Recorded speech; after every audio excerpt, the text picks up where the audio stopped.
आज हम मुंबई के ईस्टर्न एक्सप्रेस हाईवे पे खड़े हैं।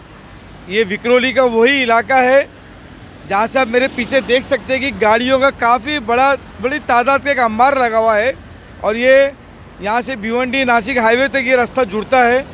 और आज जो हमारी स्टोरी बनाने का जो सबसे बड़ा मकसद है कि आज हमारा सवाल ये है कि मुंबई किसकी है।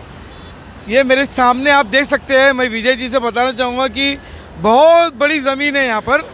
ये ज़मीन आप मेरे सामने देख सकते हैं, रोड के उस पार काफ़ी बड़े पैमाने पे ये ज़मीन है जो वैकेंट ज़मीन है, जो खाली ज़मीन पड़ी है। और कहीं ना कहीं ये मेरे इस तरफ, जैसे मैं दिखाना चाहूँगा विजय जी को कि यहाँ भी ऐसी काफ़ी खाली ज़मीन पड़ी है और ये बहुत बड़ी ज़मीन है। कहीं ना कहीं ये सामने आप टावर देख सकते हैं। मैं अपने कैमरामैन को बोलूँगा कि मतलब इसको जूम करके दिखावे ये जो टावर जो खड़े हैं। और ये जो इलाका है, ये इलाका है गोदरेज का। गोदरेज जो ब्रिटिश के दौर में जो ताला बनाने का काम करते थे, आज एक ताला बनाते बनाते कई हज़ार करोड़ों की संपत्तियों के मालिक है। बताया जाता है कि 3,500 एकड़ में ये ज़मीन फैली हुई है और ये काफ़ी बड़े पैमाने पे ये ज़मीन है जो खाली पड़ी है।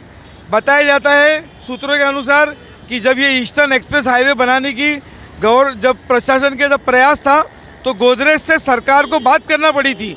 उसके बाद में ये ईस्टर्न एक्सप्रेस हाईवे बना और यहाँ से रास्ता जाने के लिए दिया गया।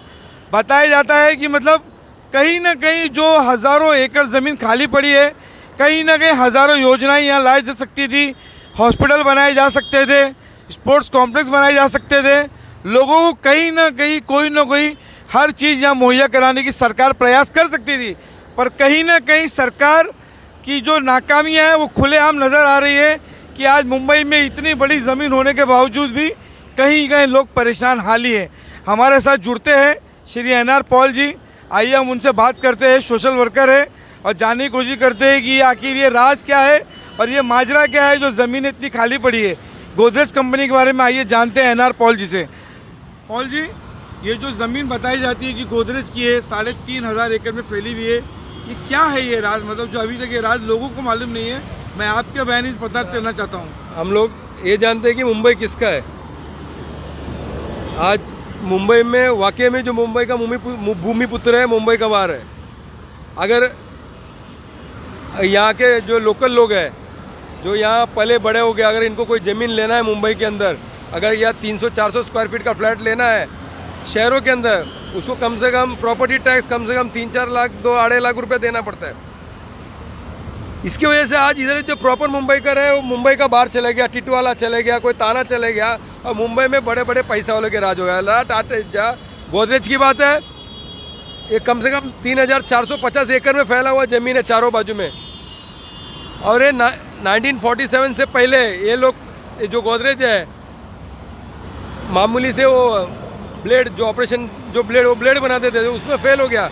उसके बाद में उसने ताला चाबी बनाया, उसके बाद ताला चाबी बनाने के बाद में धीरे धीरे उनका ताला चाबी फेमस हो गया। फिर कबर्ड बनाया। अभी आप देख सकते हैं बहुत सारा ज़मीन है, कोई घर से नहीं लेके आया, ये देश का प्रॉपर्टी है।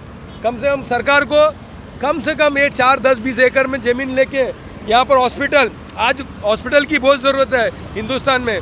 हमारा स्टोरी करने का ये मतलब है कि खाली पड़ा है ज़मीन है, किसके लिए है ये? किसके लिए आपको ये ज़मीन ऐसे पूंजीपति लोगों से लेकर वापस ले लेना चाहिए ज़मीन।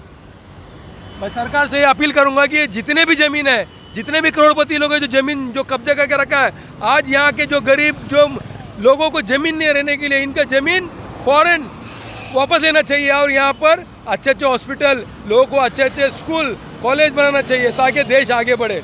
आप देख सकते हैं कि यहाँ पर उन्होंने बड़े बड़े बिल्डिंगें खड़ा कर दिया। आज ये बिल्डिंग लेने जा रहे 3.5 करोड़ के, 2 करोड़ के नीचे नहीं है। गोदरेज वाला कंस्ट्रक्शन लाइन में घुस गया है। उनको उस टाइम मामूली पैसे में मिला था ये ज़मीन। अभी मालूम नहीं उस वक्त क्या साठगांठ होगा सरकार का। जब पंडित जवाहरलाल नेहरू थे तभी उन्होंने उनके दौरान ये सब प्रॉपर्टी बनाए। क्योंकि ऐसा बताया जाता है कि गोदरेज जो है पंडित जवाहरलाल नेहरू का बहुत ही नज़दीक का रिश्ता था। उस वक्त यहाँ पर कांग्रेस के गवर्नमेंट थे, लेकिन सरकार बदल गया। लेकिन आने वाले सरकार को इनका फंड नहीं लेना चाहिए। अरे ज़मीन लेके तुरंत यहाँ पर एक अच्छा विशाल हॉस्पिटल, ताकि दुनिया में एक संदेश जावे, मतलब ये हिंदुस्तान गरीबों का है। जैसे माननीय और बाला साहब जी का सपना था कि मुंबई में 50 लाख से अधिक से घर बनाए जाएंगे जो गरीबों को जो दिए जाएंगे, कहीं ना कहीं आपको लगता है कि ये जो गोदरेज की जो खाली ज़मीन है ये कहीं ना कहीं काम आएगी? सरकार अगर इसको लेके कहीं प्रयास करती है तो यह मकान निर्माण किए जा सकते हैं? नहीं, बाला साहब का एक सपना था कि गरीबों को मकान मिलना चाहिए, लेकिन मैं अभी जो उनका सरकार आया मैं यहाँ के मुख्यमंत्री को कहूँगा कि सर फॉरेन आप एक नोटिफिकेशन लाइए, कुछ ना कुछ लेके आइए, असेंबली में बिल लाइए, फॉरेन कम से कम इनका 100 एकड़ ज़मीन, मैंने ये नहीं कहूँगा कि 3.5 एकड़ ज़मीन, आप ले 100 एकड़ ज़मीन, और उसमें से मेरे ख्याल से 17.5 एकड़ ज़मीन वो एक्टिव ज़मीन है, बाकी काड़ी का ज़मीन है, फॉरेन आप ले लीजिए और यहाँ के प्रॉपर लोगों को मकान, हॉस्पिटल सब बना के दीजिए, ताकि मुंबई के लोगों को एक कम से कम रहने के लिए एक छत मिले। धन्यवाद पॉल जी।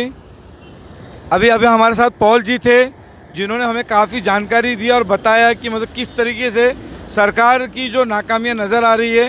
तो सरकार से मेरा अनुरोध है और निवेदन है कि जल्द से जल्द इसके ऊपर कोशिश करके नोटिफिकेशन ला के ये ज़मीन को अपने अंडर में ले सकती है, कोई ना कोई प्रयास करके कोई ना कोई बिल्डिंग कॉम्प्लेक्स, स्पोर्ट्स कॉम्प्लेक्स और भी जो गरीबों के लिए घर मकान बनाए जा सकते हैं। आज गोदरेज हज़ारों करोड़ की संपत्ति का मालिक है, तो ये सिर्फ सरकार के ही वजह से है। तो मैं कहीं ना कहीं निवेदन करता हूं कि सरकार इसको जल्द से जल्द प्रयास करे। मैं कैमरामैन विजय नाडर के साथ Zuber Qureshi for social cause के लिए।